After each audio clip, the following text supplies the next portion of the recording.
On this video, I'm going to be talking about sets and lists. Now, sets and lists are from something known as the collection interface from Java. I believe that's what it's called. Someone correct me if that's wrong, but I think that's the name. And they are fairly complicated. Now, I'm just going to talk about really like the basics of them. There's a lot more to do with sets and lists. I know I'm probably going to get some comment from some guy who says, wow, you didn't talk about a lot of this. But I can't explain all of it to you guys right now because it's very difficult to understand if you don't know a lot about data structures, which in our case, we don't. So I'm just going to talk about what a list is, what a set is quickly, and a very basic standard implementation of them.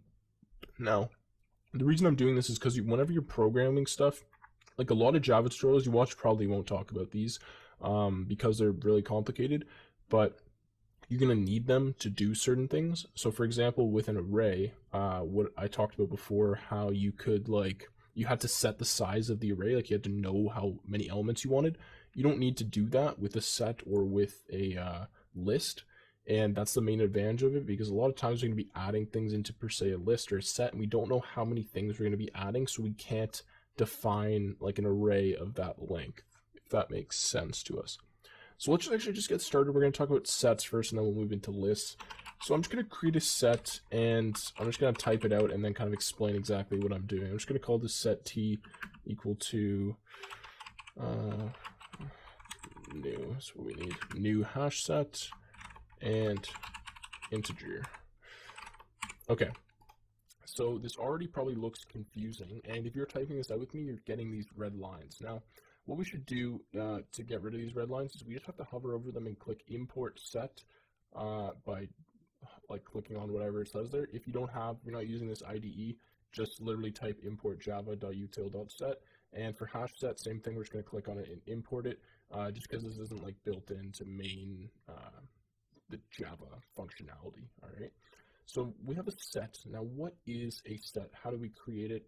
Well, a set is a collection of unordered elements that are unique, meaning that a set cannot contain the same element twice, and it doesn't know where that element exists. So you can kind of think of a set as just like a big bubble, and you kind of just throw things into it, and it doesn't really know where they are. It just knows that they exist there. Now, you also have to understand that it can only be unique things. So for example, I've created this integer set, and this is the way that you do it. So you type the keyword set in these little like greater than sign, less than sign, whatever you want to call it, tags. If you're talking HTML, type integer, and I have the name t, setting that equal to new hash set. Now you don't have to understand what a hash set is, just know that it's like the standard implementation of a set. And then same thing, the type, so integer, and then these brackets here. Now inside of these brackets, if you had another set you had created, like say I created a set called like w, I could put w in here, and assuming it had any elements in it, this set would get all of the elements from w and start with that, and then you could add things into it and whatnot, okay? So to add things to a set, I'm just going to do this, we'll go through and see how it works, all right? You simply type .add, so I'm going to say t.add, in this case I'm going to add 5, and we'll just copy this, and we'll add like a few different numbers into our set. So in this case I'll add 7, and we'll add 5 again, and then we'll add 9, okay? Now what I'm going to do is I'm just going to print this set out to show you what it looks like. Now remember I said unordered collection of unique elements, okay? So let's print this out. And you can see that we get 5, 7, and 9. And notice that this add right here actually didn't do anything. And that's because since we already have a 5,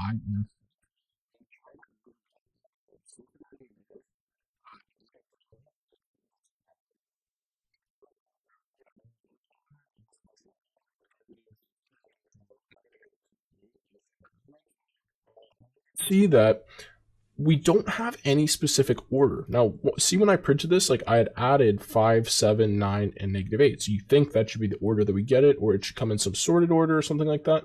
That doesn't happen with a hash set, okay, a standard hash set. And that's just because, again, we're just a bubble. We just know that things exist. We don't care where they exist or how many times they exist. We just care if they exist.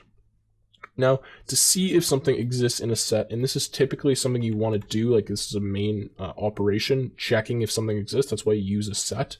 You can type t.contains, or like your set name.contains, and then any element in here that you want. So in this case, I can do like if 5 is contained in the set, and it's going to be able to tell me that really fast. Now, I can't really explain to you why sets are so fast, but just know that whenever you're looking for something in a set, you can do that very quickly, like very fast, like in constant time. It doesn't matter how big the set is. The set could be 2 million elements, or it could be 5 elements. It'll take you the same amount of time to look if something exists in the set. Okay, and same thing with adding and removing things from the set. That happens almost instantly, as opposed to with arrays. The larger the array gets, the longer it's going to take us to look through and find certain elements. Okay, just we have to understand that. So what I'm going to do is going to create a variable. I'm just going to call it boolean x is equal to this, and what I'm going to do is I'm simply just going to print x now to see if that is contained. And in this case, yes, it is. 5 is contained. Again, if I do something like 0, then obviously we get false in there. To remove something, we can type t.remove, or set name.remove, and then whatever the element is that we want to remove. So in this case, if I want to remove like 9 from my set, I would do that. And if I print my set, so in this case t, we just get 5, 7, -8 because we removed 9. Those are kind of like the standard operations. I'm trying to think if there's any other ones. Okay, so there's one more, or there's a few more, but I don't know which ones are important. You can clear an entire set by just doing .clear. So just simply remove everything from it, like that. To see if a set is empty, you can do .isEmpty, and this will literally just tell you if it's empty or not. To get the length of the set, you can do .size, and this will tell you how many elements. So in this case, if I do size, change this to an int, and just print x here, then we get a size of 3. So like again, if we had nothing in there, the size would be 0. So is empty and that are kind of like similar in the sense that you can just check by the size. And yeah, so that's a hash set. A hash set is like the standard set, and that's the way that it works, the way I explained it to you. Now they also have a tree set, and we also have a linked hash set. Now, whenever you use these things, they're going to pop up here. I'm not really going to talk about what these do too much. I'm just going to kind of show you the way a tree set works. Now, a tree set is similar to a set in the sense that you can only have a hash set, sorry, that you can only have unique elements. But these are actually ordered, and they're ordered in a tree data structure. You don't have to understand what this means. Just know that it's like it shows up ordered. What's our problem here? Just want to read this error. Tree set cannot be resolved to a type. Interesting. Okay, tree set. Well, let's just try this. That still worked. Okay, so anyways, I don't know why it was showing me an error, but tree set is going to actually give us an order. So if I type t like this, you can see that we actually have an order for the set now. So -8, 5, and 7. Now, like arrays, like we can't just index the set and we can't just say like t0. Like that doesn't work doing that like we were able to do with arrays. But when we print it out or when we look through the set, it maintains this order in like a tree functionality that I can't really explain to you. Now, linked hash sets are this. So linked hash set, again, we're going to have to import this up there. It's linked hash set. And this is similar to a basic set. It's just faster on certain operations. So I'm not like, I don't really want to talk about them too much because I feel like I'm already confusing you guys, but just understand if maybe you know a bit about like operations and speed and time complexity. You have a linked hash set, a regular hash set, and a tree hash set or tree set or whatever I typed. Okay. All right. So that's enough for sets. Don't worry if this is a bit confusing. Like we're not going to be using these too much. I just want to show you because I feel like you guys are going to need to do this for some of your projects or whatnot if you're learning this for a reason. Now we also have lists. Now lists, these are easier to understand, don't worry. But there is, again, 2 types. So to create a list, what we're going to do is we're actually going to type array list. We're going to give it a type. In this case, I'm just going to give it an integer type. And notice how I'm not typing int, I'm typing integer. Just that's important that we need to use integer here instead of int, okay? So array list integer, I'm going to call this one t again, equals new array list. And we'll type integer. And we'll put brackets, and there we go. Now we're going to have to import this, so import array list up there. And we now have a list. And what a list allows us to do is you can almost think of it as the exact same thing as an array, except it's a bit slower and it can change sizes. So we can add things to it, we can remove things from it, and if we get to like the end of the array, or the end of the list, sorry, we can just add another element into it. It doesn't matter. So we can have like a dynamically sized array. These have pretty much identical properties to the set. So to add things, you can do t.add, and you can add like in any element you want. So you add like 1, right? Okay, that works fine. To remove things, t.remove.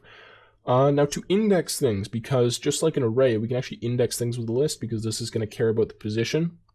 It's not going to just care that it exists like a set.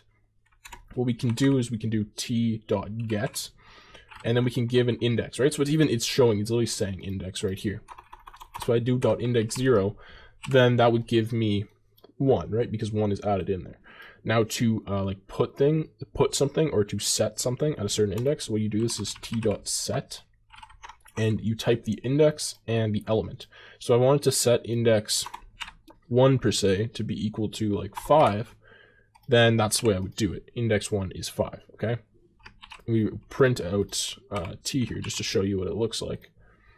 1 sec. Okay, sorry, but we can't do that. We have to do t. We have to add something in. So to set something like this, sorry, you have to actually have something added at that index. I forgot I didn't add that. So I'm just gonna add 2. So what I'm doing now essentially is what this set actually does is you have to have something already existing at that index, and this is going to change that index for you. So this is to change an already existing index, and before I was trying to set 1 when we didn't have that in, so that was my mistake. But anyways, there we go. So now that works. We've changed 2 to equal to 5, and 2 is at position 1, right? So that's the way that works. I've just got a thing up here. I'm just going to read through a few of these. Yeah, okay, so that's the basic ones. Again, we have .size, so t.size. We can do t.empty or isEmpty, and this is actually a really useful one. It's called sublist. And what this allows us to do is get from certain indexes. So t.sublist, let's see, add argument. Yeah, so we just need int. So this is going to allow us to get within a certain range. So say I add like these a bunch of times. Okay, so we have 6 elements now. What I want to do is I want to get from like index 1 to index 3, and I want to print that to the screen. So let's just take this and put this here instead. So let's get rid of t, get rid of this semicolon, and print out and see what we get. So what we get here now is 5 and 1, because although our list actually has, what do you call it, it's like 6 elements in it from here, we can just get the elements from 1 to 3, not including 3. So if I type like 1 to 4, then you should see we get 1 more element in here. We get 5, 1, and 2, because that's from index 1 to index 4, but not including index 4. That's what we're grabbing. We're getting all those elements in the sublist like that. Now this is array list. We also have linked list. Again, this is another data structure that I can't really explain to you. Just understand that it is faster at certain operations than an array list. So for any of you that understand the difference between this, you have linked list and array list, and you guys, I recommend you to play with those and figure them out on yourself. Anyways, we're coming up on about 15 minutes now almost, and that's pretty much all I wanted to talk about with sets and lists. Now I know this video might have been a bit confusing. There's a lot of stuff that I wasn't able to explain to you guys, but just understand that if you're trying to do something and you don't know how long you want something to be, like a list or an array, you don't know how long you want it to be, it's a different amount of elements, like you don't know, you would just use an array list the way that I showed that to you before. So array list like that, because then you can add things, you can get things, you can set things, and you don't have to worry about like having a designated length. The reason you use a set is when you don't care how many times something exists or where it exists, you just care if it exists. And the reason a set is better is because it's simpler and it's a lot faster to do operations on in terms of like a computer efficiency standpoint. That's when you would use a set.